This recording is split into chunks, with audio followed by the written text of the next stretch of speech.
सर ये घर हमार कहाँ लगे ये नागपुर में। पिताजी के नाम राजा नाग सिंह, चाय में 14 कोस की रात पिताजी के लगे उनके जाम से दोसर न तेसर पैदा ले लो। शहरी घर के नाम रखलक सती रूपमती। छह में आई के दिन में हमारा 12 बरस बीत गए। ये मंत्री हमें साथ में बाबूजी के ओ हमरा एक नजर से तकैया। बाबूजी के तो बातें छोड़ू, अपने राजा है बंगला ऊपर में रहती समाज में रहे लागा, हमरा ऊपर एक नजर तकैया।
देखा था हम गावे चली तो बजबे नहीं है, हम चुपी तो बजबैया।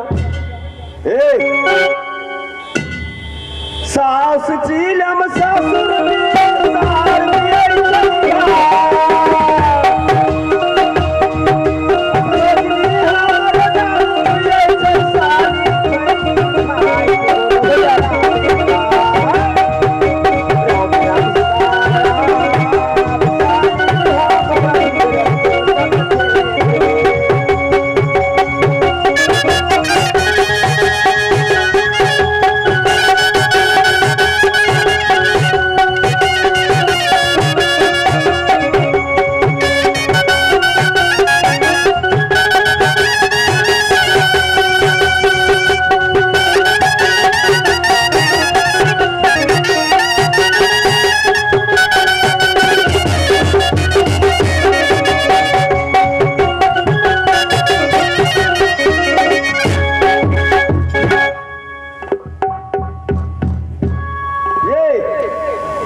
ए वो ना नहीं हुरक हमरा पर।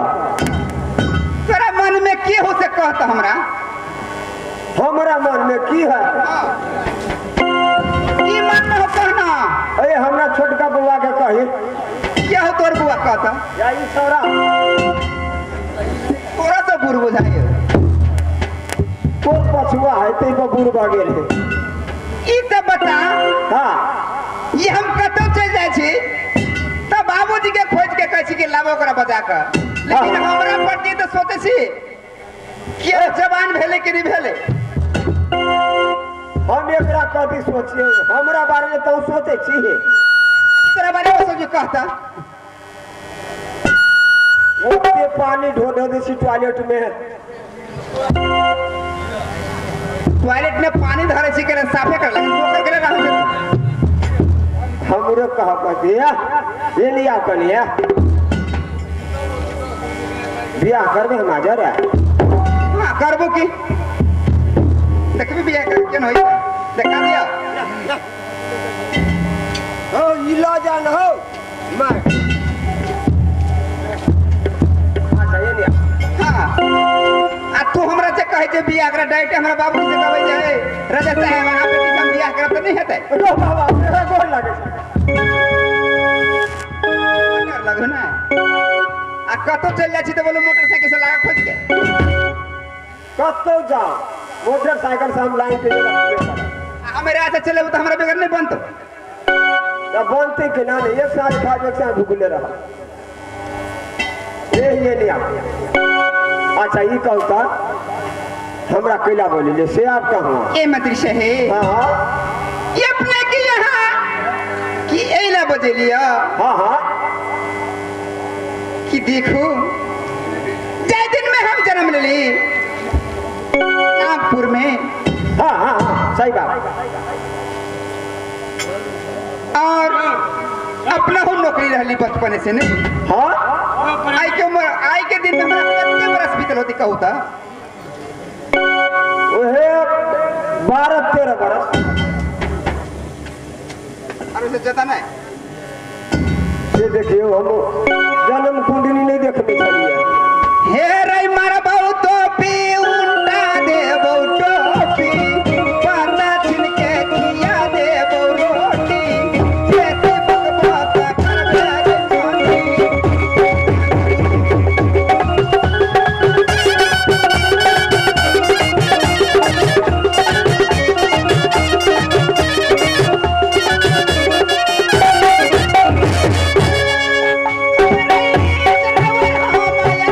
हम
हवे आ ई पेट खोके के बेटा ई सरदुआ हमरा तू के हाल ले बुझ ए वो ना फटल फटल नहीं गाज पा से आवे के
मंत्री कौन बोली उल्टल बोली हमरा निके बोलिए बुझ गेली बात आगे छोरी जवान भ गेली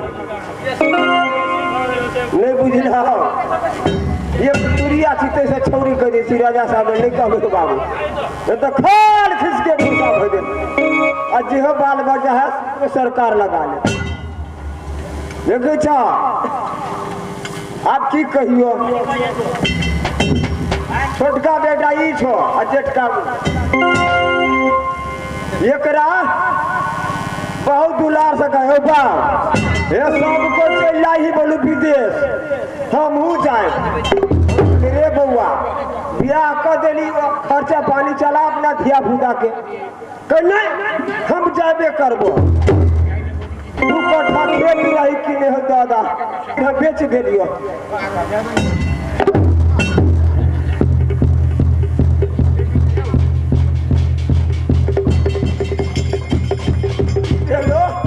कहली ठीक है बेटा जो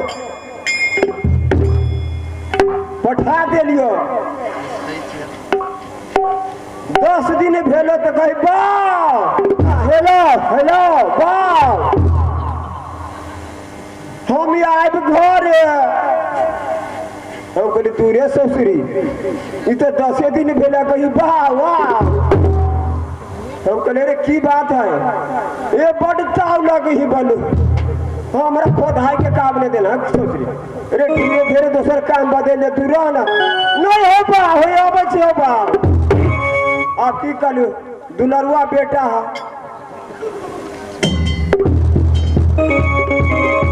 तो कहली अच्छा कोनो बात नहीं बेटा अब बेटा रह के ना छोटी बनिए मंगा लियो कहे बाबा हम कथी करूँ तो कहले रे बेटा तोरा तो जन्म में खटे पड़ो हम नहीं अब छोड़ रो पड़ो तो की कहलिए रे बेटा हम हूँ तो राजा साहब में छी मंत्री में नौकरी लाग गए तो उजुर लगैली राजा साहब के कहलिए राजा साहब हमरो बेटा के नौकरी दिल जाओ तो वह दरबार पैसा के फीफी फुगेला रखने हैं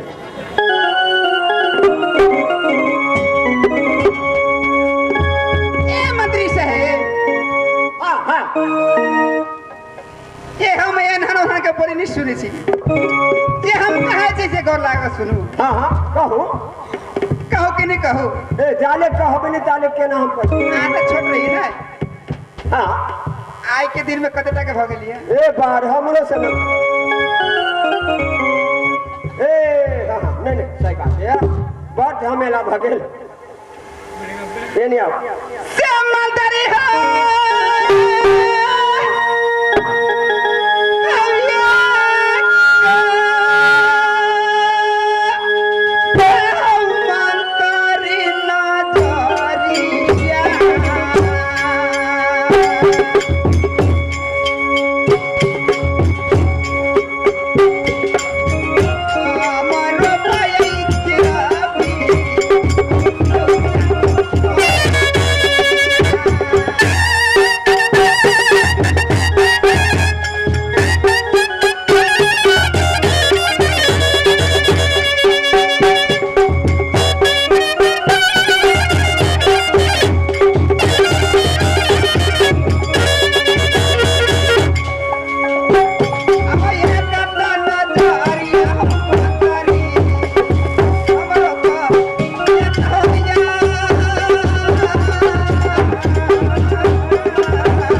देखियो सब खेला सब मालूम हमरा भगल सब बात अपने अंधरात में जाओ आराम करो एहि बात के चर्चा एहि बात के सोच ई मंत्री करे वाला छे अपने चिंता नहीं करो इसके लिए नहीं। हाँ सही बात। हाँ सही जाओ हम तो जाओ के मन नहीं करे यहाँ के छोड़ के से तो रहबे करी ठीक रहते जाओ तो। हाँ कि ये भागल हो